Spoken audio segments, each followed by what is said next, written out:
If I had a brand new LLC and I needed $50,000 in capital to scale my business in less than 30 days without getting trapped with crazy interest or daily payments, this is the exact step-by-step strategy that I need you to follow.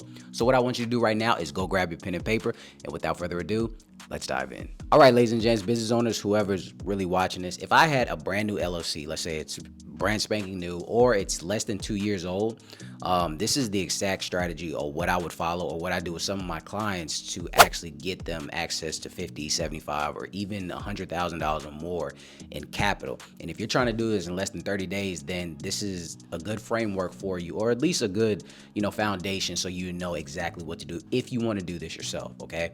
Now, I'm not going to say every single person that's going to watch this is going to get $50,000 in 30 days because lenders don't treat everyone the exact same, even if everything looks the exact same. Okay. There's different hands in the pot. They might have a different underwriter. It might be a different jurisdiction. It might be geo-restricted. There's a lot of different things that come into this factor. But if you use this framework correctly, I can guarantee that you will get some type of capital, and you will get the capital you need if you stay consistent. So what I'm going to do is show you how to make your business look lender ready and how to actually apply the smart way, so you have the best chance of approvals with the lowest cost money. Does that make sense? So here is the easiest way about how to think about this when it basically comes to banks and trying to be an investor or getting the bank to be an investor. Okay, because here's the easiest way to think about this. Banks are going to be your investor. They're going to be a partner with you when it comes to your business. So they're going to be fronting that money, saying, we believe in you, just make sure that you pay us back. So our goal is simple. We want to look safe, organized, and predictable. So let's start with step one, which is pulling your report that lenders actually look at. And the reason why that I tell everybody this in the beginning of my videos is because a lot of people check Credit Karma, and I don't fault you or anything, because again, it is free. But you got to understand, Credit Karma only shows you your Vantage scores, and that's not always. They never are going to pull your Vantage scores, okay? Nobody really pulls it, all right? So you want to actually pull what the banks see. So instead of guessing, you're going to pull the information that lenders actively look at. And this is what you need: your full credit reports and your FICO scores. Because understand that this report shows your file and the scores of how you're going to be graded. So you can get this from MYFREESCORENOW, Identity IQ. Both of the links will be in the description below if you want to grab that. It's easy to follow along. You don't have to switch through a bunch of pages and things like that. It's relatively easy. So again, click the link below and you can definitely access that. Now, once you log in, the mission is literally simple. Stop looking at just that number and start looking at what banks are going to judge you on: your report. Now, that is going to go into step two, because this is what's either going to be the make or break for you. So we're going to go in step two, which is understanding your credit profile and what it actually needs to look like for approvals. Guys, think of your credit report like a report card, okay? I'm going to keep reiterating this to you until you understand. Lenders aren't just grading you on one thing. They're going to be grading you on a few different big categories, okay? Number one being payment history. If you pay late, lenders think you might pay me late, and I don't like that. Because think about it on your side. If you gave somebody some money and they keep trying to put it off, or they just ghost you, or they don't say anything, you're going to feel some type of way, right? It's the banks are going to feel this. It's no different. Number two is how much of that credit you're actively using. If your credit is almost maxed out, lenders are going to think that you're just stretched entirely too thin, and they're not going to try to grant you any more capital. So you need to try to get this under control by getting it at least under 10% utilization. I'm telling you that right now. And number three is how many times have you applied recently? Meaning inquiries, okay? And how many new accounts do you have? If it looks like you've been applying everywhere, it can look like you are desperate, panicking, and that's what you don't want to look. You want to look cool, calm, collected to these lenders so they can open up the floodgates for you.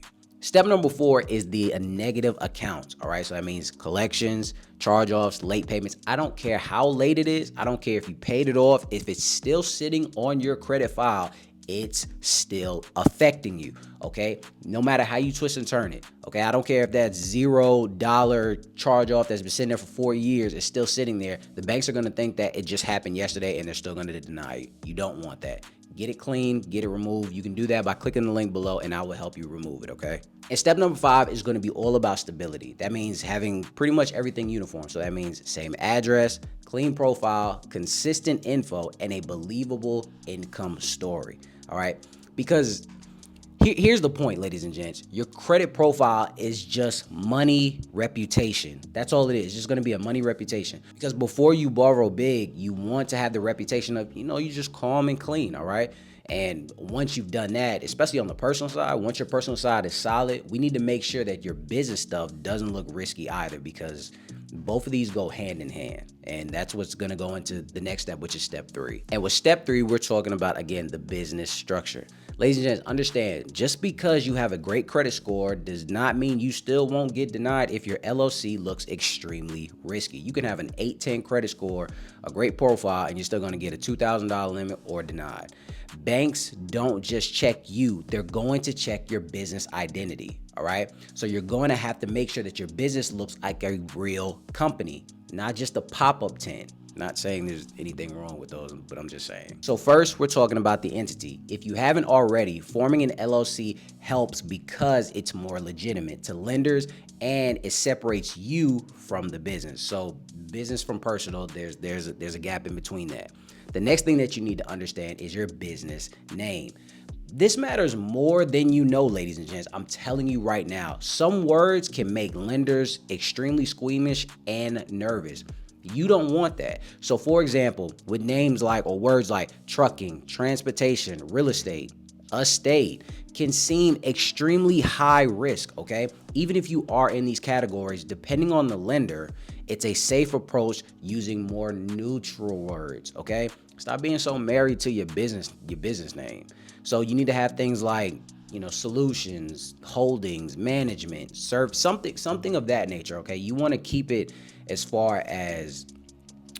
more where it's somebody has to ask you, okay, what is it necessarily that you do? Does that make sense? But even with the name, there's also that silent risk killer, which is the NAICS code. Your NAICS code is basically your industry label. And if lenders use this, they are going to judge you extremely hard. So you want your code to be pretty much accurate to as low risk as possible. All right, now once all of that is completely done, you got all that out the way, the next thing that I need you to do is make sure that your LLC is bank readable, okay?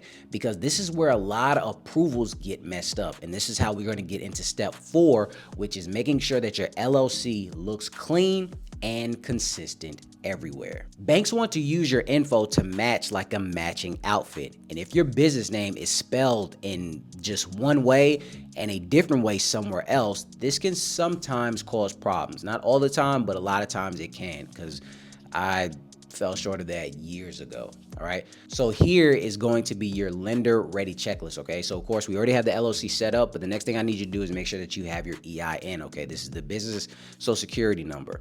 The next, you want to have that business address that isn't constantly changing. You could change it. I'm not saying that, but just make sure everything is uniform. Okay.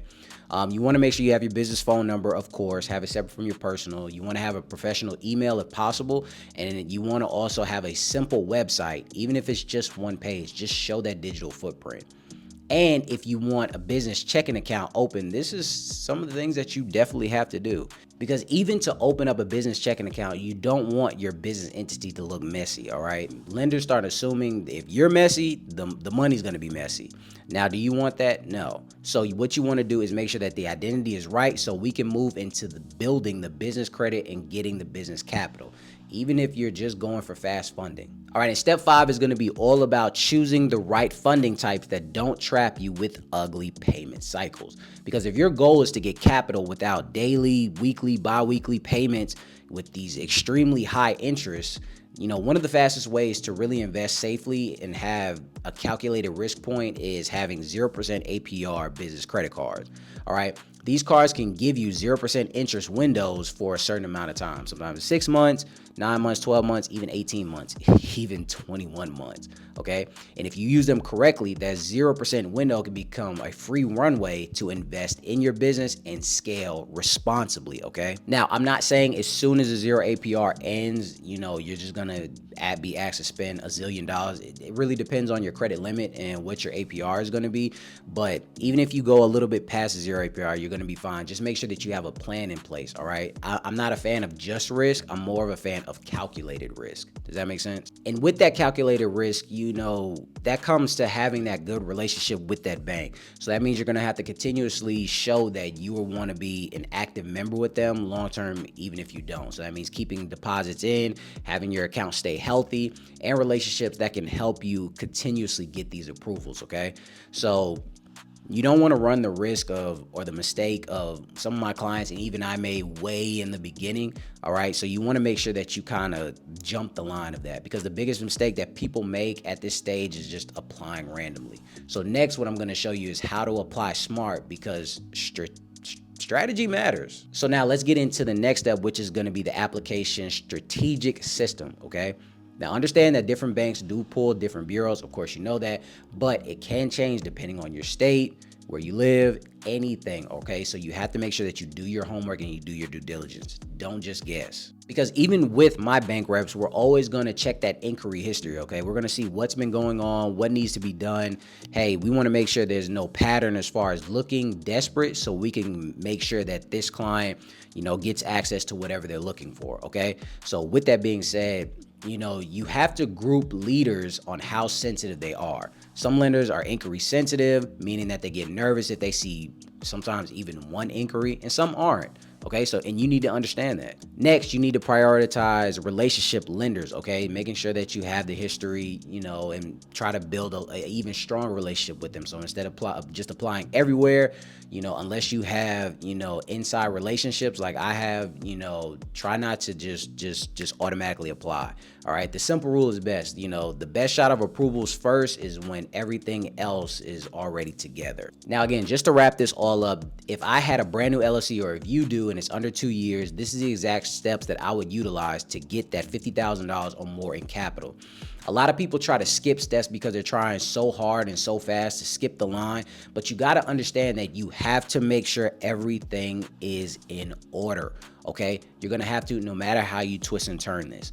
Okay, I understand, everybody wants to escape the 9-to-5 race. Everybody wants to, they feel like they're on the clock and they have to do this at this time and this time. Because guys, you got to understand that when it comes to that timing thing, you made that up in your head. You don't, if you really take a step back, it's really you just trying to speed up the process. But because of your past mistakes, anything that you did, or really just you not knowing, you have to go back and you have to fix that. And then you can go back to the front, and then you be like, okay, now I'm ready to do this.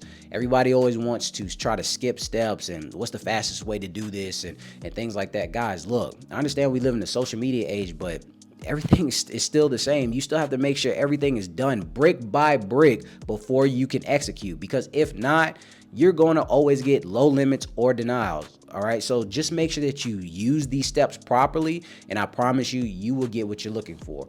Or if you need more help and you need more of a handheld process with inside relationship bankers, then what I want you to do is click the link below so I can help you, and we can schedule a capital consultation so we can get you $50, $75, $150, $300,000 in capital. I've helped so many truckers, real estate, chiropractors, you name it, businesses get access to capital. But again, I did give them the information and we did execute it. And sometimes it did take a little while. Sometimes it took 30 days.